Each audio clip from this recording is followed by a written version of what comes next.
this is Lali.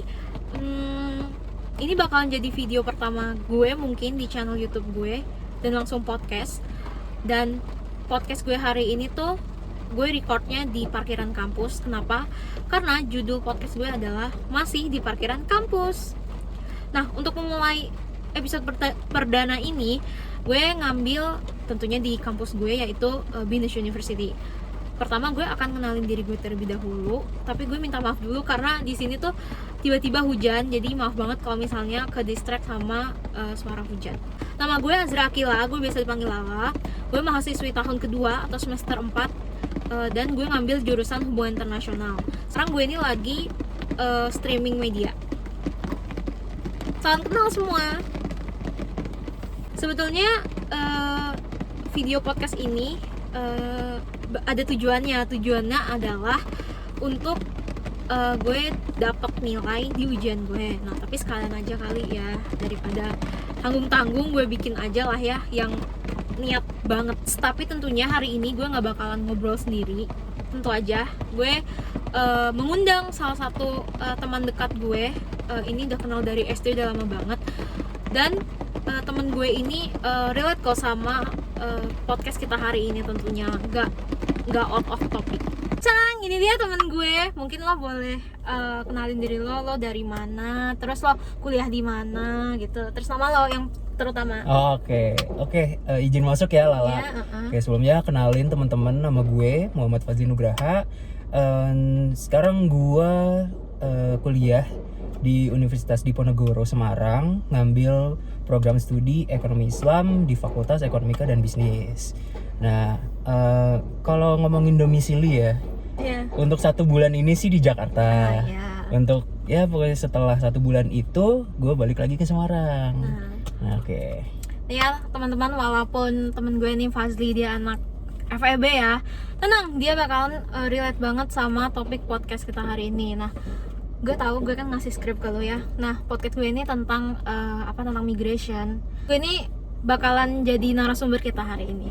Oke, jadi sebelumnya mungkin gue bakal ngasih tahu migrasi itu apa. Migrasi individu atau satu kelompok yang berpindah tempat. Nah, migrasi ini yang paling umum sih migrasi internal sama internasional. Kalau internal tuh kayak lokalan dari suatu wilayah ke wilayah lain aja, tapi masih dalam satu negara. Tapi kalau migrasi internasional tuh dari negara A ke negara B. Nah, terus di Indonesia tuh ada nggak sih migrasi? Lo tau nggak sih di Indonesia tuh ada orang migrasi nggak sih? Kayak gimana tuh? Nah, oke. Kalau di Indonesia sendiri yang paling masih in tuh masuknya pengungsi Rohingya ke Indonesia. Dia masuknya tuh ke Aceh. Nah, tapi sebenarnya ini tuh masih bukan pro kontra sih, masih 50-50. Kalau pemerintah ya pastinya nerima karena berpegangan kuat sama Pancasila sama Undang-Undang Dasar, kan di dalamnya ada kayak kemanusiaan. Nah, tapi untuk warlocknya sendiri atau warga lokal yang tinggal di Aceh, mereka tuh ada yang setuju dan nggak ada yang setuju. Kenapa? Beberapa waktu lalu tuh mahasiswa tuh melakukan aksi unjuk rasa atau demo lah ya, karena menurut mereka pengungsi Rohingya ini mengganggu dan lebih banyak menimbulkan efek yang negatif. Sama sekali nggak tahu.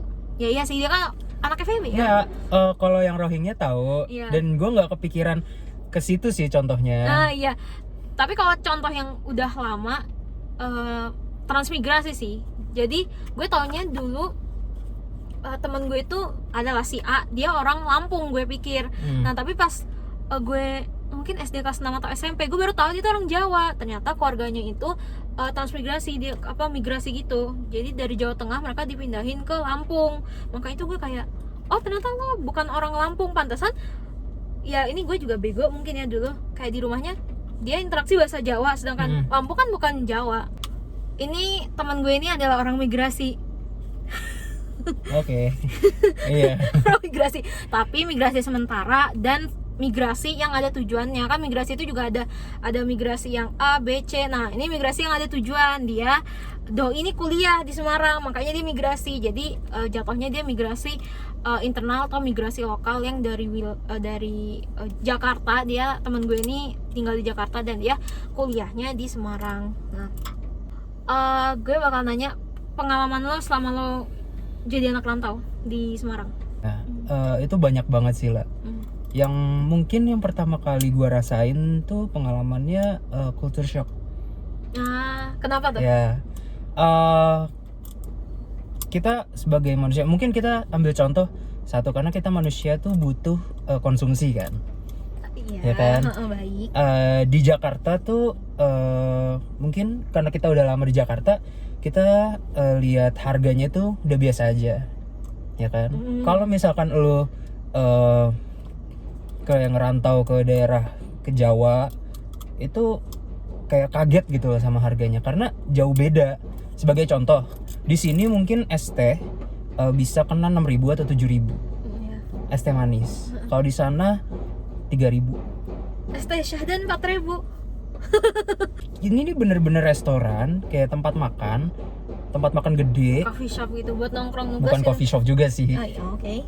Itu 3.000. Warteg pun juga bener-bener affordable lah. 10.000 tuh di sana udah dapat ayam, nasi, sayur.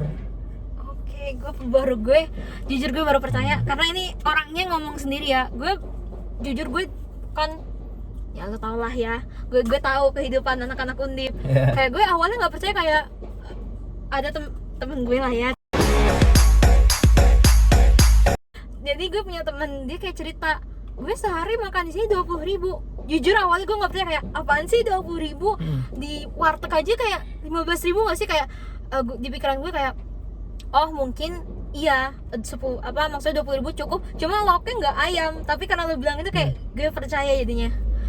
Okay. Possible kok 20.000, malah bisa dapat kembalian mungkin 1.000-2.000. Walaupun nggak pakai ayam ya, karena kan lauk kan pasti banyak ya. Bisa 8.000, 9.000 sekali makan. Ada yang goceng nggak? Goceng di sana soto dapat kembalian pula. Goceng soto dapat kembalian. Iya. Ada yang 3.000, ada yang 4.000, tapi mostly sih 5.000-an. Tapi kan soto kan makanan enak ya. Soto ayam bener-bener mangkok, nasi, terus bihun, ayam sama kuah. Banyak lagi, 5.000. Banyak. Iya, itu balik lagi ya teman-teman, untuk sotonya ini yang bener-bener kayak di pinggiran. Tapi kalau misalkan yang udah bener-bener well known, kayak misal di Semarang tuh ada namanya soto Yesus. Jadi tuh ini tuh sotonya halal, tapi jualannya depan gereja. Jadi orang-orang tuh ngomongnya soto Yesus. Jadi di situ ya agak mahal sih karena well known. Itu. Okay. Nah, dari yang lo kasih tau ke gue, jadinya lo betah di Jakarta di Semarang nih? Gue lebih betah di Semarang sih, karena lingkungan baru, terus ya harus ada bisa beradaptasi lah. Iya. Nah kan tadi lo udah ngejawab beberapa pertanyaan nih, lo terserah sih mau jawab atau enggak, tapi apakah lo tuh punya alasan tersendiri kenapa lo milih Semarang buat kuliah, buat ngelanjutin pendidikan lo? Gue nggak tahu, tiba-tiba HP gue tuh ngambek, jadi kita ngerekam di device yang lainnya. Kenapa lo milih Semarang? Karena gue cerita mungkin dari awal dulu kali ya. Yang pertama tuh gue masuk eligible tapi ketolak. Terus SBM ya, dulu itu ketolak juga. Terus mandiri kemana-mana juga ketolak. Sebenarnya gue keterima di 3 tempat. Di mana aja? Gitu ya guys alasannya. Ini emang bakalan jadi bukan kayak aneh banget nih posisinya, tapi nggak apa-apa, yang penting kan temen gue kerekam. Terus tadi sumbernya gue. Nah iya betul. Nah plus minusnya di Jakarta sama di Semarang sebagai apa nih? Sebagai person atau sebagai mahasiswa? Apa aja? Lo mau person aja deh. Person ya. Plus minusnya, plusnya sih di sini, gue udah tahu ya jalan-jalannya, juga udah familiar. Terus mungkin cari kerjaan juga lebih gampang. Terus ya paid-nya juga lumayan lah. UMR-nya juga tinggi lah. Itu plusnya. Kalau minusnya macet. Ya benar. Terus culture-nya di sini juga lumayan liar. Terus sebenarnya banyak sih, paling itu sih kalau di Semarang. Plusnya affordable. Bisa party kan kata lu? Enggak juga, astagfirullahaladzim. Enggak Nggak boleh ya guys. Party, Nggak boleh. maksudnya party tuh kayak kita makan yang enak-enak. Di sini party gitu ya guys, bukan party yang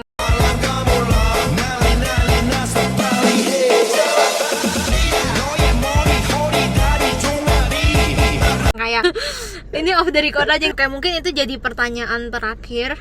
Gue juga baru pertama kali bikin podcast ya. Terlalu gue dulu. Itu tadi udah pertanyaan terakhir dan agak chaos soalnya tiba-tiba HP gue nggak tahu tuh ngambek nih, jadi pakai device yang satu lagi. Mungkin gue bakalan nutup podcast ini. Gue mau minta maaf kalau misalnya ada kesalahan dalam penyampaian, penyebutan. Gue nggak bermaksud ke arah sana. Dadah. See you when I see you. Bye. La la la la la la la la.